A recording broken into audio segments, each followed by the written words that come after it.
The worst betrayal wasn't the kiss. No, I mean, that was bad. Absolutely awful. A line I shouldn't have crossed. But the real betrayal was realizing that for 10 years, I'd been pouring every single piece of my emotional energy into a friendship that was actively killing my marriage. I was setting my whole life on fire just to keep my best friend warm. And the worst part? It took my husband looking me dead in the eye and telling me, "It's her or me, Maya," for me to finally wake up. I'm talking about Sarah, my best friend since kindergarten. You know that person in your life who just always has a crisis? Like clockwork. The drama is their air supply. Their life is basically one long, low-budget reality show, and I was the co-star, the unpaid therapist, and the emergency lifeline. Sarah and we were inseparable growing up. Her home life was a mess, honestly. Alcohol, shouting, the whole deal. And I had a stable, quiet house. So I became her sanctuary, her protector. My earliest memories are of her hiding in my closet after a fight, and me making sure she was okay. It was this deep, primal role for me, the savior. That role, savior, it was my identity. I was the strong one, the responsible one, and frankly, Sarah leaning on me, needing me, made me feel important. It made me feel like I had a purpose beyond just getting good grades and going to work. When I met Daniel, everything changed. Daniel is solid. He's stable. He's a software engineer, quiet, practical, makes his coffee exactly the same way every morning. He's the opposite of drama. He brings peace. And Sarah? She hated it. Not hated Daniel, exactly, but she hated what he represented, stability. She'd call him boring. She'd constantly point out how safe he was. Like, she was genuinely insulted that I wanted a life that didn't require me to perform emotional triage every Tuesday night. The conflict started almost immediately after Daniel and I moved in together. We'd be planning a quiet dinner, and ping, Sarah would text some emergency. Flat tire, landlord problems, a breakup that was supposedly the end of the world. I would just drop everything. "I have to go, Daniel." "Maya, it's a flat tire. She has AAA. She's crying, Dan. She's alone. I can't just let her be alone." He never yelled. He'd just give me this look. This tired, disappointed look that said, "I married a woman, but I got a half-time caretaker." It wasn't just the small stuff, either. Sarah couldn't hold a job. She blew through money like it was Monopoly cash. So, who bailed her out when the rent was due? Me. I'd slip her a couple hundred, trying to hide the transfer from Daniel. He saw the bank statements anyway. He always did. He tried to be gentle at first. "Maya, you're not helping her. You're enabling her." He used that word, enabling. It felt like a knife, because deep down, I knew he was right, and that made me feel like I was the bad friend. Then the big one hit. Sarah lost her apartment, thanks to a truly spectacular emotional meltdown that ended with her landlord evicting her. She called me, hysterical, saying she had nowhere to go, and I did the only thing I felt I could do. I told Daniel, she needs to stay with us, just for a couple of weeks. She'll be sleeping on the couch. Daniel just stood there in the doorway of her bedroom. He didn't have to say a single word for me to know exactly how much I was asking of him. We had finally, after 2 years, made our space ours. And now I was inviting the walking tornado of my best friend's life right into the living room. "Maya," he said, his voice flat, "I love you, but I can't do this." "Where is she supposed to go, Daniel? The street? Are you seriously telling me to let my best friend sleep on the street?" And that's when he finally lost that stable, practical composure. That's when I saw the absolute, soul-deep resentment he had been stuffing down for years. "I'm telling you, Maya, that you have a husband, you have a marriage, and you treat your best friend like she is your most important child, and me like I'm a roommate who's supposed to pay half the bills and keep my mouth shut. I'm tired of being your second priority. I'm tired of being the thing you ignore so you can go be your hero." That word, hero, stung worse than anything else. I felt this immediate, gut-wrenching shame. Because he was right. I was getting something from the chaos, too. I was getting the feeling of being irreplaceable. And that felt good. Better than the quiet, steady love Daniel offered. That fight ended with Sarah moving into our spare bedroom, which was basically his home office. And Daniel? He moved out of our bedroom and into the guest room, shutting the door. That's when I knew this wasn't just about a couch anymore. This was the silent, cold war that was going to end everything. I was so terrified of losing Sarah. I was about to lose Daniel. It took Sarah 3 days in our house to prove Daniel right. The energy was instantly different, toxic. She started leaving her stuff everywhere, eating our groceries, not cleaning up after herself. She was talking on the phone constantly, dramatically, always right outside Daniel's door, as if making sure he heard every detail of her latest heartbreak. One night, about a week in, I came home from work and found a little post-it note on the kitchen counter. It was from Daniel.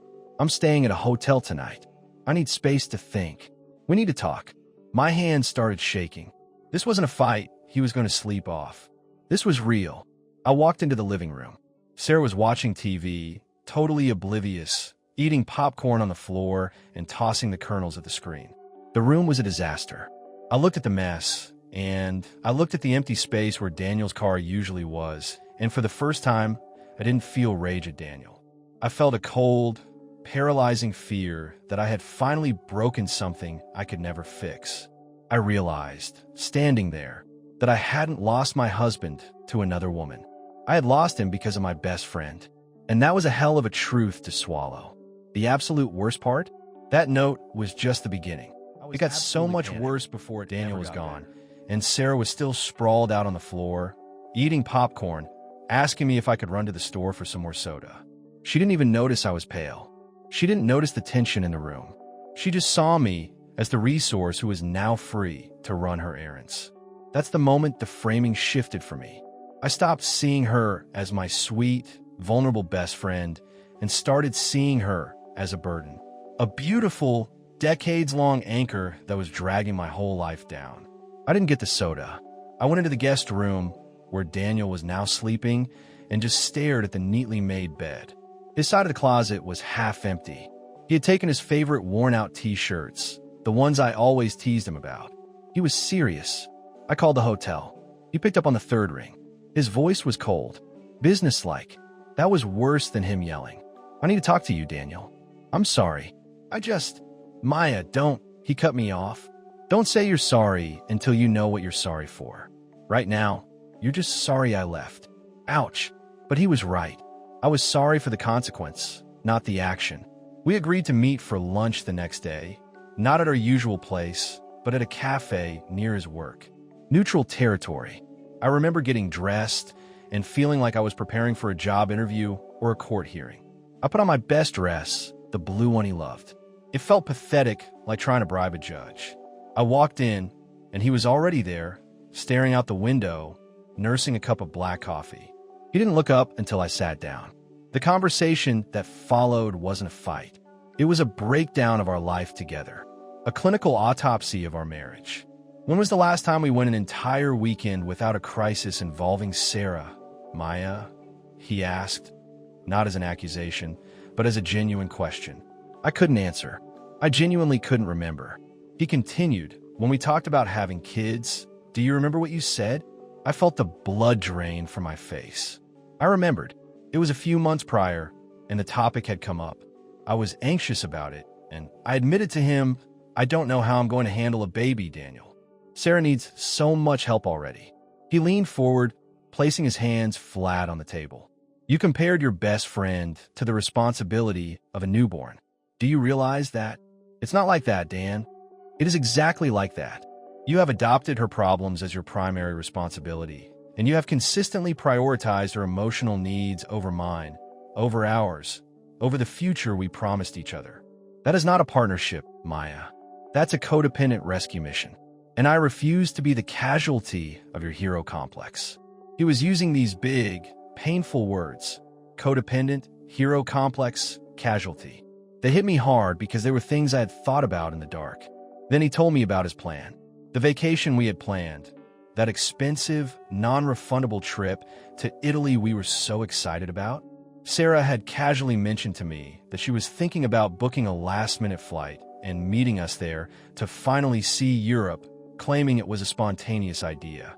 I hadn't told Daniel yet. He brought it up. "Are you still planning that Italy trip with Sarah?" I stammered, "No, I haven't invited her, but she mentioned maybe coming. She hasn't bought a ticket. He cut me off again. He never does that.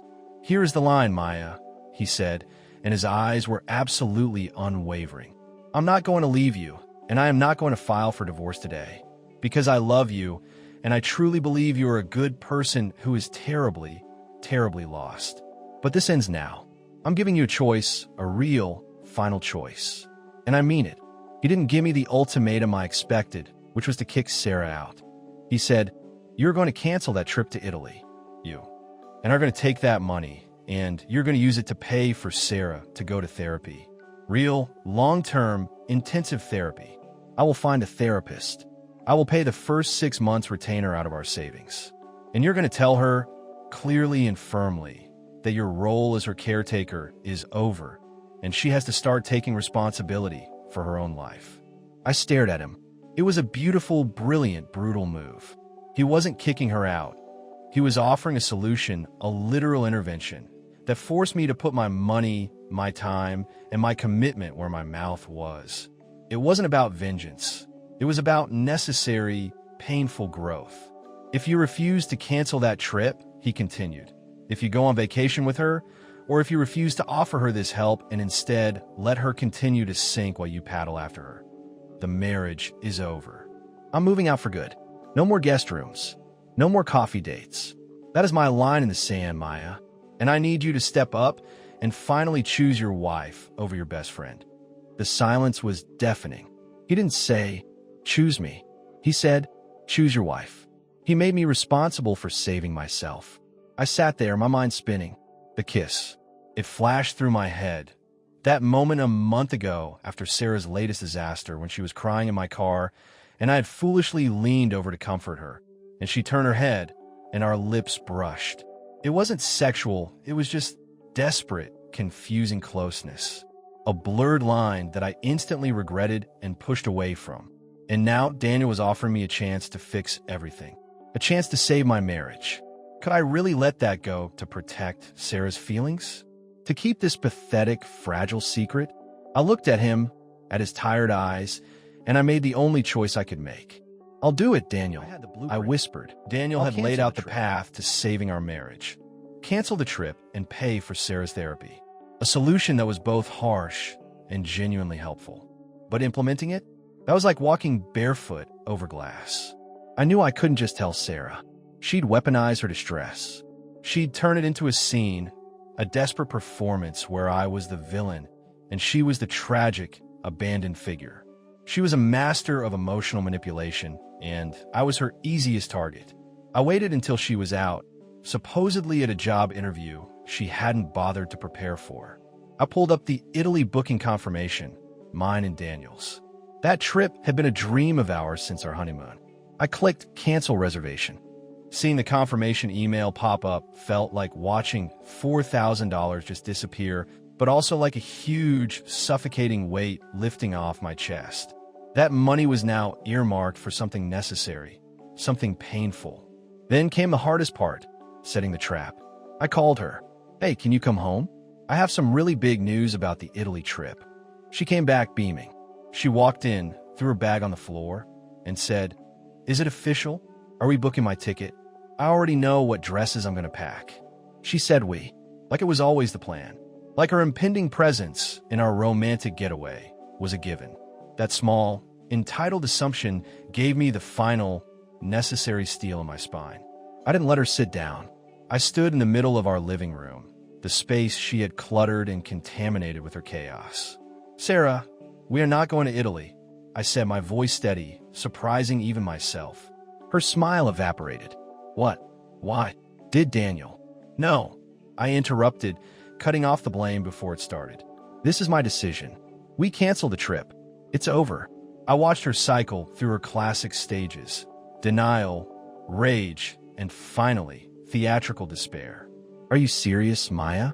You're going to just cancel our trip? I was counting on this. I've been so stressed. I needed this. What is wrong with you?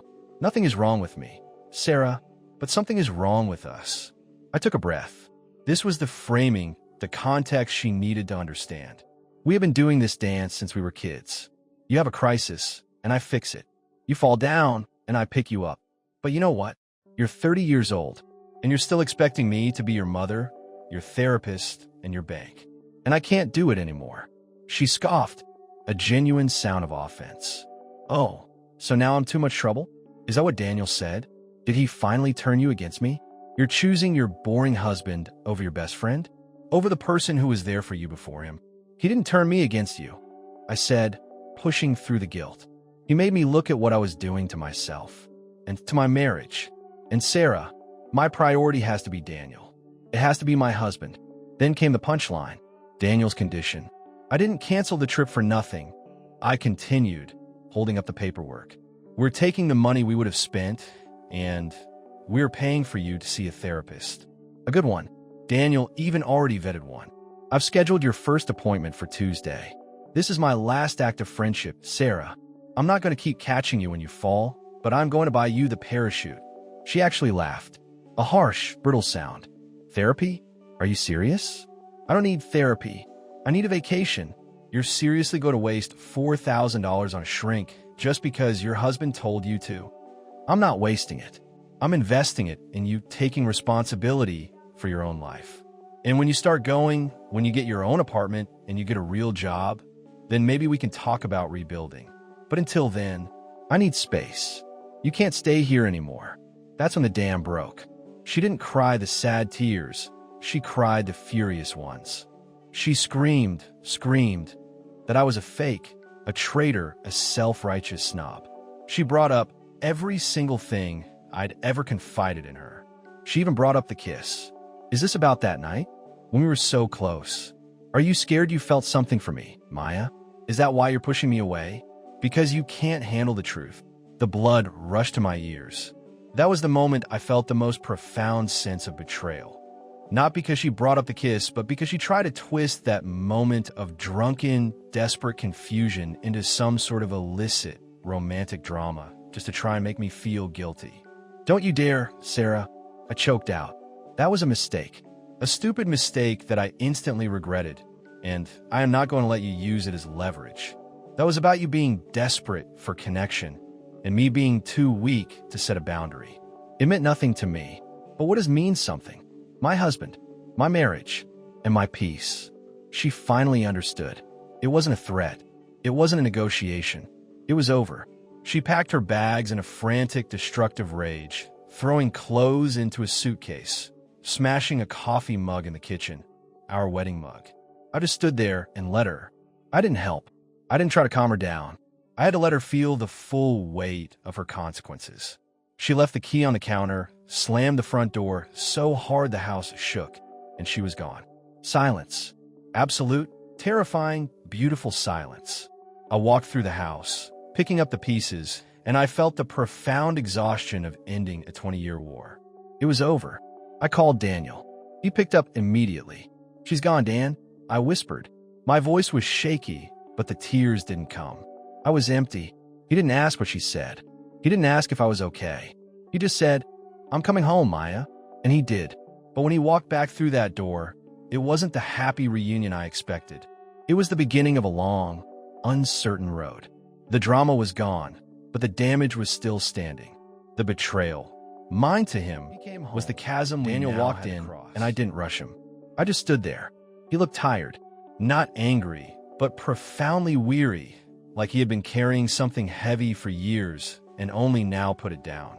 He walked past the living room, past the ghost of Sarah's chaos, and right into the kitchen. He didn't hug me. He didn't even touch me. He just started silently cleaning the small mess Sarah had left. The broken mug shards, the popcorn crumbs. I finally spoke, my voice barely a whisper. The mug was from our wedding registry. He didn't look up. I know. He swept the last of the porcelain into the dustpan. Doesn't matter now. It's just a mug. That's when the dam broke for me. Not for Sarah, but for Daniel. I started shaking, and the tears finally came. Deep, ugly sobs of regret and relief. I'm so sorry, Daniel. I choked out. Not for her leaving. Not for the trip. I'm sorry for wasting the last 3 years of our marriage chasing her drama. I'm sorry I made you feel like you weren't enough. I'm sorry I let myself get so lost in being a hero that I became a terrible wife. He put the dustpan down, finally looked at me, and his eyes were full of complicated sadness. "I believe you, Maya," he said quietly, "but being sorry isn't enough. We have a debt of trust here, and it's going to take a long time to pay it off." We sat down at the kitchen table, and that night, we didn't talk about Sarah at all. We talked about us, the real problems, the ones that had nothing to do with my best friend. He confessed that he had felt so starved for my attention, so invisible, that he had started looking at apartments online, even before the last fight. He admitted that he had convinced himself that our marriage was fundamentally broken because he didn't know how to compete with my need to rescue people. And I had to confess my part. I told him about the kiss. I couldn't hold it back. It was too important. I looked him dead in the eye and told him exactly what it was: a moment of deep confusion after a crisis, a brush of lips that was instantly regretted and had no meaning other than a profound error in judgment. I explained that I didn't tell him because I was terrified of losing him, but that keeping that secret had also been poisoning me. I braced myself for the explosion, for him to storm out for good. He just closed his eyes. He took a long, slow breath. "That's worse than I thought," he said, his voice ragged. "It's not what happened, Maya. It's that you let her stay here, in my house, for a month after that. You kept that secret, and you let her poison our space." "I know," I whispered. "It was stupid. It was weak. I should have told you immediately. I should have kicked her out that night." He opened his eyes. "Okay," he said, a simple, non-committal word. "Thank you for telling me. That's the first honest step we've taken in a long time." He didn't forgive me that night.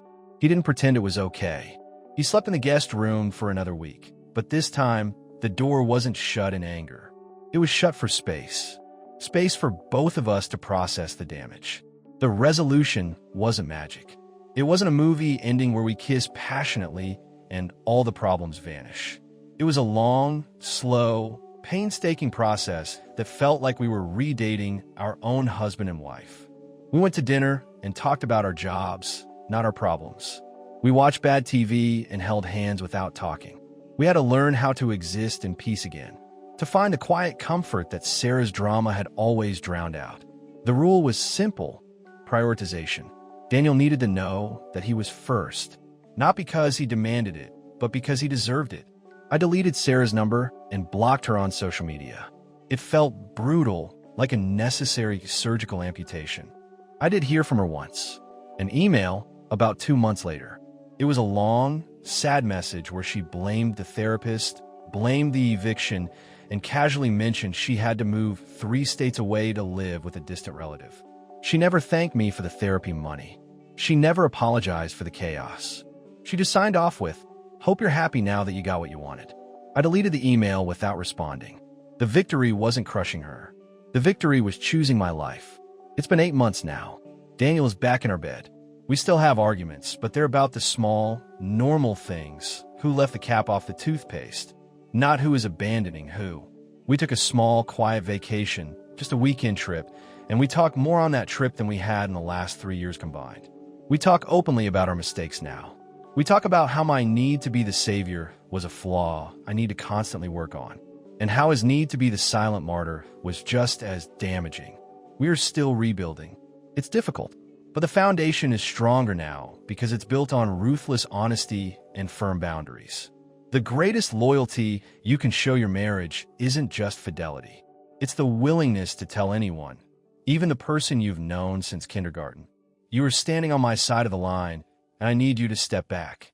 And sometimes, you need to be willing to lose that person entirely to save the one you chose for forever. And honestly, it was the easiest hard decision I ever made.